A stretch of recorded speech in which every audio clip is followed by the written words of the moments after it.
Hey, welcome back, everybody, to another episode of Fundraisers Friday here on the Nonprofit Show. We're going to be talking about HNWs, high net worth donors. Woohoo! Get the money out, baby. Happy Friday, Julia. Happy Friday. It's always a happy Friday when I get to spend it with you, one of the great minds in our nonprofit sector. I'm totally fangirling here, but it's really amazing that we get the voice of Tony Beall here every Friday. He is a tremendous leader in the nonprofit sector. And I'm just so honored that he can be with us every Friday. It's really powerful. I have learned so much from this individual.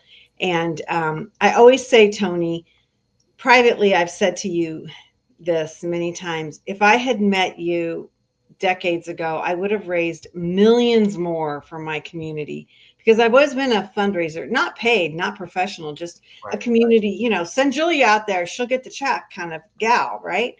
And oh, holy moly, if I had your wisdom and your training, I would have made a difference in my community far more than I have. And so it's not too late. It's all very kind. Seriously, if I had a mirror, I'd hold it up so that it could reflect right back at you, Julia, because again, so kind. And I feel exactly the same way. I learn something every Friday when we have these conversations. I learn something as I spend the time to kind of research and show up with the best information that I can for our viewers and listeners. But it's just a real honor, and you're so kind. And again, I raised the mirror to reflect right back at you. So thank you for that. Okay, well, we got to talk about high net worth donors and stop yammering about ourselves. But first, we have to talk about our amazing high net worth sponsors, people that are with us. Bloomerang, American Nonprofit Academy, Staffing Boutique, JMT Consulting, Interim Executives Academy, Your Part-Time Controller, and Fundraisers Friday. I'm Julia C. Patrick, CEO of the American Nonprofit Academy. And I was like, as I said, fangirling over Tony Beall, Mr. Nonprofit Consultancy. Okay, let's start out the gate with what does a high net worth donor look like, and what does this wealth actually mean? Yeah, so it's interesting. We talked a little bit, Julia, in the green room about how wealth looks very different in Yeah, today's environment. The yeah. ways in which folks are earning their wealth, the ways in which nonprofits can engage in that wealth. And again, the image for those watching the show of the Bitcoin is Mhm. definitely one of those new lanes Yep. for nonprofits to take a look at when they're looking at high net worth donors. But we also talked about how a high net worth donor and the definition of that might vary depending on organizations. We're always mindful about the audience and Yeah. startups and medium size and small and large, all everything, right? Everything under the sun Right. in terms of the size and missions of organizations. So you know, for a hospital district or a higher ed organization, a high net worth donor may be someone with $5 million or more Mhm. in liquid assets, and that doesn't include real estate when we talk about liquid assets. Mhm. But for a local arts organization, or local food bank, $1 million might be considered an individual, with a high net worth capacity to give. Mhm. So just wanted to point out that, when we talk about the definition of high net worth individuals, that it's really going to vary based on the organization, kind of what that spectrum of giving looks like, Mhm. for them. So, are you advising us that as a nonprofit that we should have that, as we say in my family, Vengai Jesus, the come to Jesus meeting that says, um, we're going to define what this dollar amount is? Well, Is that ever appropriate? Or, I mean, not that you would broadcast that, but that you all are on the same, field as understanding where everybody is, or do you think that that's not really necessary? well, I think that that's an interesting question because there are many opportunities in our work, in any work. This is not limited to the nonprofit Yeah. sector. But anytime we can make sure we're all working from the same definition of something Yes.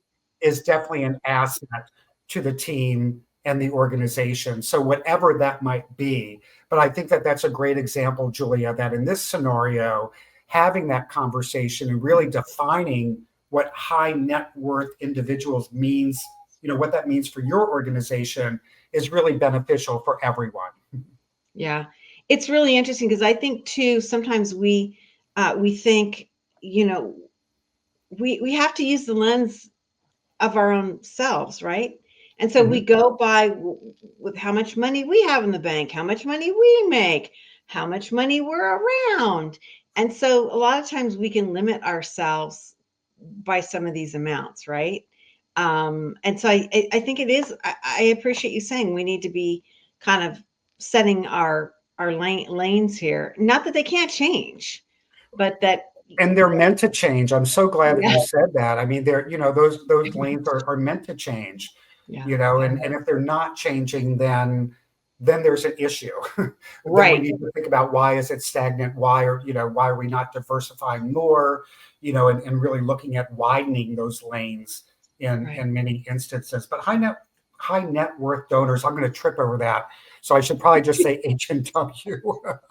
Me too, me I'm going to too. trip over it throughout this whole conversation. I just know it. But a lot of times, when an organization is defining that, when we're looking at kind of an individual portfolio, it really is what is their capacity to give, and what is their historic philanthropic behavior. And we'll Right. talk a little bit, I'm sure, about the tools that can help us kind of identify and understand some of that. But you brought up an excellent point. I think defining that so that everybody understands what that means for the organization is really beneficial. Yeah.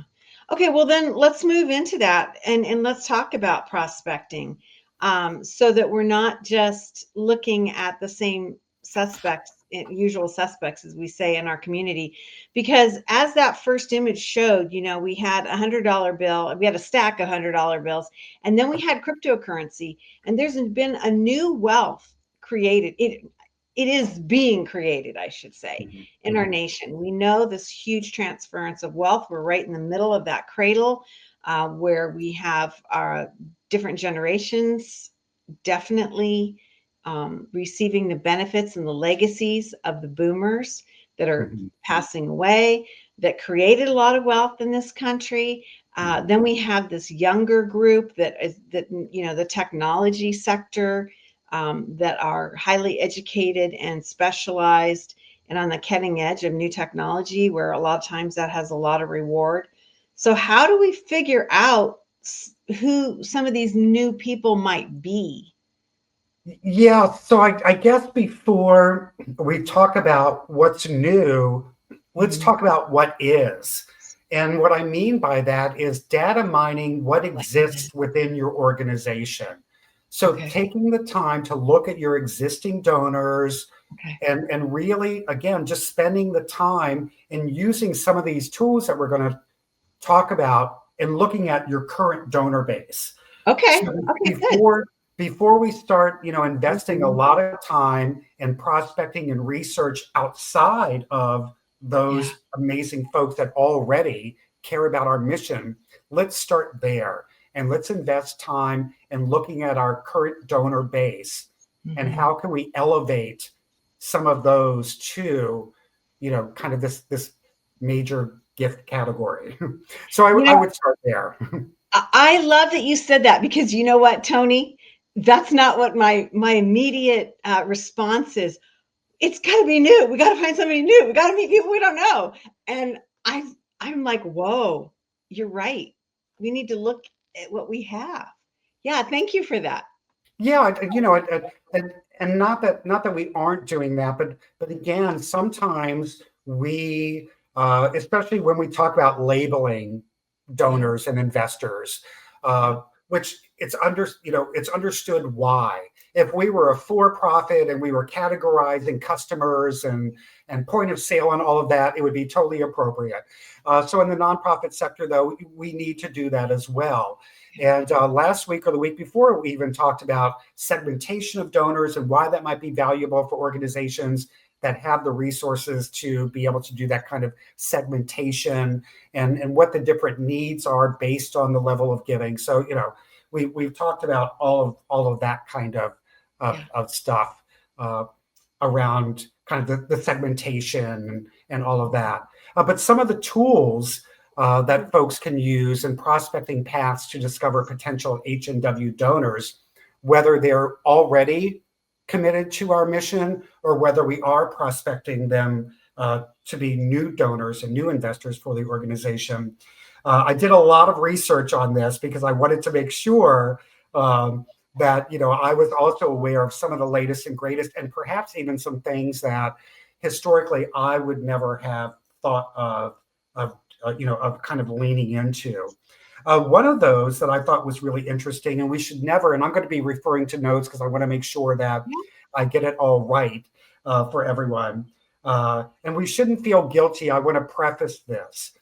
We should not feel guilty about utilizing these tools to better understand the individual's capacity to support our organization at a high net worth level. So first, just shake it off. Just remove yourself from any of the guilt in using these tools Okay. to help you be better at raising money for your organization. But public data. So taking a look for IPOs, business sales. Are you connected? We have the South Florida Business Journal. Yeah. Every fundraising professional should have a subscription in South Florida to the South Florida Business Journal. Yes. So really looking at IPOs, business sales, promotions, who's receiving awards within their industry. So I think that that's really, a great tool and something that folks don't really think about is looking at the public data and even setting up Google alerts and news alerts on individuals or companies that you might be following. So set up those Google alerts. The other thing, of course, is 990s and leaning into Foundation 990s and prospecting that data and seeing who's supporting local foundations and at what level. Then there's SEC filings, which I had completely forgotten about, that show stock ownership. So, leaning into that type of information. Love it. I think one of the important things about all of what I'm saying here and these different tools and resources is, one, the organization investing in access to these resources. So that may mean memberships to certain wealth management tools, within the sector. It might mean investing in, again, subscriptions to things like Wealth Magazine. Yeah. It might mean investing in your development team being able to go to events being held by other organizations, so that when you've identified a potential high net worth individual and you see what their passions are and you recognize that they've aligned, that they're going to be at the annual meeting for the Chamber of Commerce. So you want to go to that annual meeting because you've seen that they've attended year over year, or maybe they're a sponsor of it, or maybe they're receiving an award. So again, I just saying that these investments in the tools and the and the events for folks, but it's also the investment in the data mining time. So we often have said historically that if you're a fundraiser sitting at your desk, you're not raising money. Yep. Because you need to be out there, pounding the pavement. That's the term, right? Pounding the pavement, knocking on the doors, being visible. But there is a balance between that pounding the pavement and that desk time that requires you to really dig deep into the data. And again, mindful of organization size, higher ed organizations sometimes have a whole research department, that a whole prospecting department, that are doing some of that, hospital districts, but for most organizations, the development professional is having to do all of that. So not feeling guilty about the time that you have to invest in mining the data. I want to bump to what you said about the South Florida Business Journal.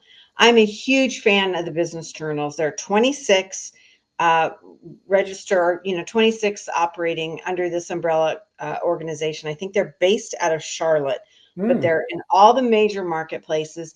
They all do a lot of philanthropic coverage. They do, philanthropic awards. It's a pro forma thing, but they all do a book of lists and you get amazing information. It is one of the things that I recommend first off for anybody in the nonprofit sector. One, to see what's cooking and what's going on in your community, because whatever the economics of your community are, it's going to impact your nonprofit. Donors aside, it's going to have impact. So you need to know. The other thing, Tony, is that in a lot of larger communities, there are social registers. In our community, it's called the Red Book, and all of the people that are quote unquote in society are in this, if you will, secret book. Some communities are called blue books. And to get your hands on that and to become part of that, I think is really important, because then it gives you, it's a directory. It's an old fashioned directory that will tell you who the EA's name is and what their email. And I mean, it's pretty private information, but Hmm. I think it could be a great tool. And that's one of the things that I'm always, pushing that, because I think it's such a great resource. Well, I'm so glad you brought up the book of lists, because that was a value add that I had forgotten about, because it's been a Yeah, minute since I've engaged in that, but such yeah. a terrific resource. Uh, It's like gold. for nonprofits. Yeah, and again, the prospecting and the data mining Yeah. and we'll talk, I'm sure, uh, a little bit later about some of the natural ways of kind of getting yourself introduced that align with kind of a cause selling cycle and all of Yeah. that. But there are a lot of tools out there, and really the first thing is to just you know commit to those tools and commit to some of the financial resources that'll need to be allocated in order Mhm. to invest in. But you think about it, right? One high net worth commitment investor will certainly pay for Think your about it. annual membership for some Oh, of these resources. yeah. I mean, it's a no-brainer, and it's shocking how often I hear from smaller nonprofits that it's just not in their wheelhouse, or they're not in their budget. And it's like, wow, you need to get it into your budget, because it's really, it's just a basic thing. Let's move on to understanding high net worth donor motivations. I think this is an interesting topic, because sometimes we don't think about this, right? We just think, oh, they're wealthy, they're going to write me the big check. Not so fast. Well, and I think sometimes we think of high net worth individuals as untouchable and Mm, lacking empathy. And just the reach, like the reach is so far. mhm. Um, that that's not the case Right. in many scenarios. So when I think about understanding high net worth donor motivations, they're really very similar to the motivations of folks giving at lower levels. They're Mhm. motivated by outcomes. Sometimes they're motivated by recognition. Mhm. Sometimes they're motivated because of the tax implications. Mhm. So when we think about the relationship part of interacting with donors and investors for our organization, it doesn't matter if they're making $100 commitment or $100 million commitment to your Mhm. organization. You need to invest the time in understanding them as an individual, really listening to them, understanding their motivations, and how what they are doing to support your organization can benefit them. Well, and in many cases, that's just a happier heart. But in Right. some cases, it's something different. Mhm. So again, understanding high net worth donor motivations is the same as understanding the motivation of any donor. It's Mhm. investing the time to get to know them. Again, Mhm. is the name on the building important? Maybe Right. not. So, Right. so just, taking the time to build the Right. relationship and understanding, again, them as an individual. Don't just look at them, see them. Right.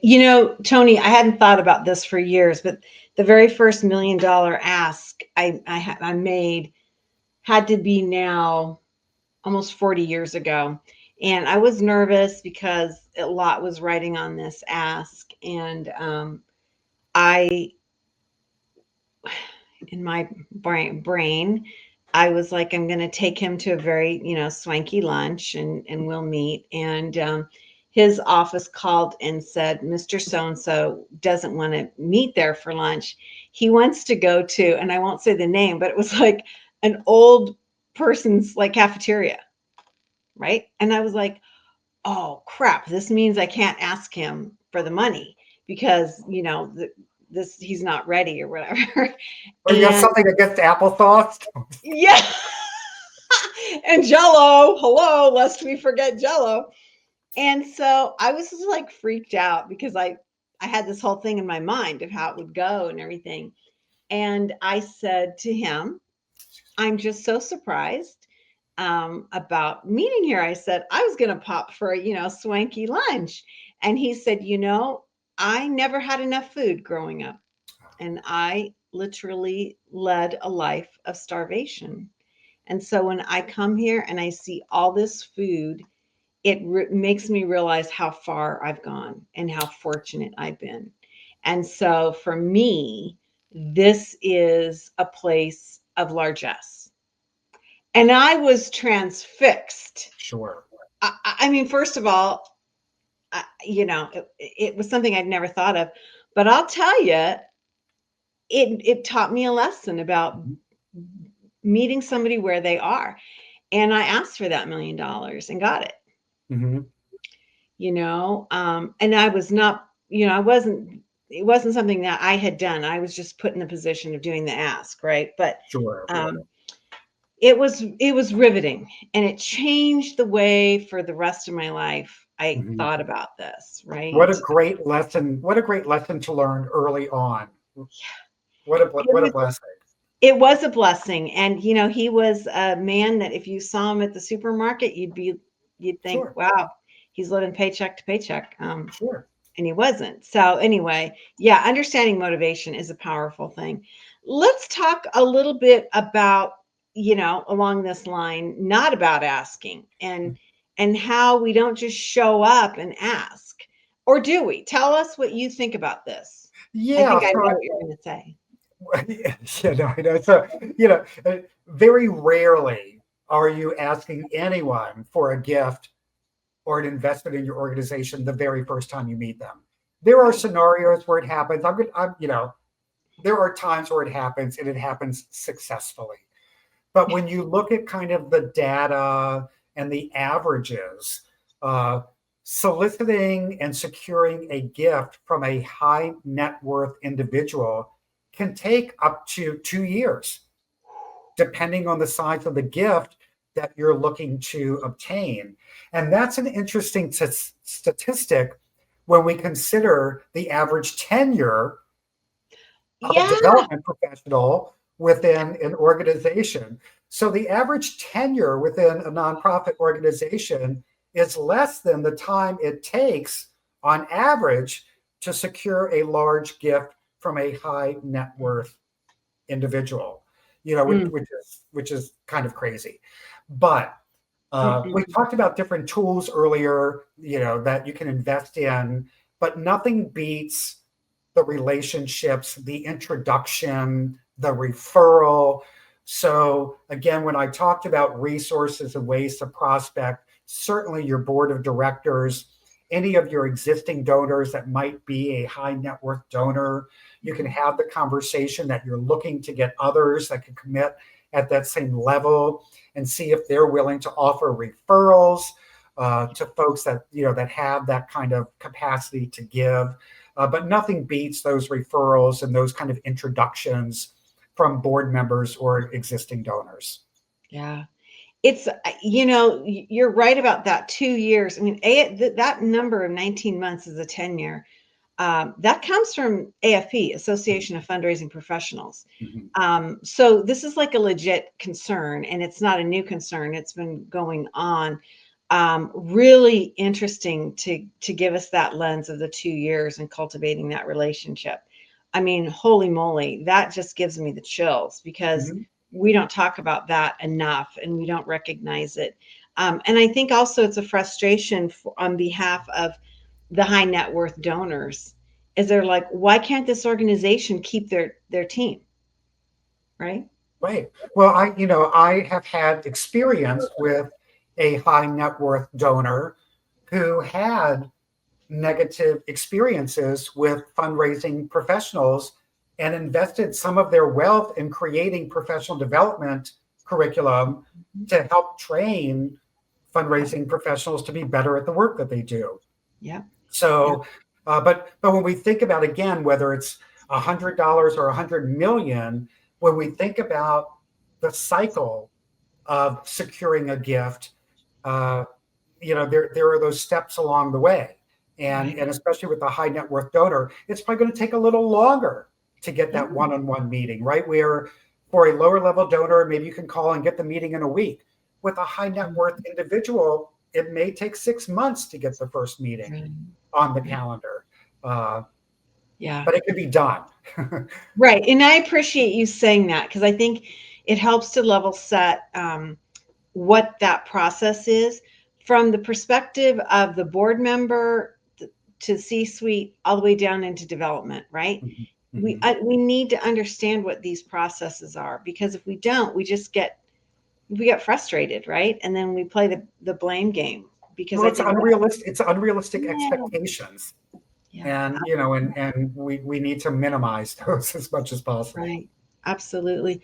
Well, as we end up today, maybe, and this is a logical way to finish up, you're advising us patience and consistency for those long-term pieces.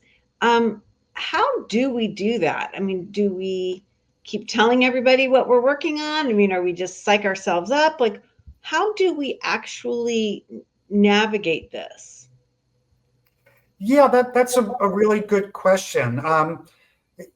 Again, I think patience comes with just the work and Yeah. knowing that it's a process, it's a cycle.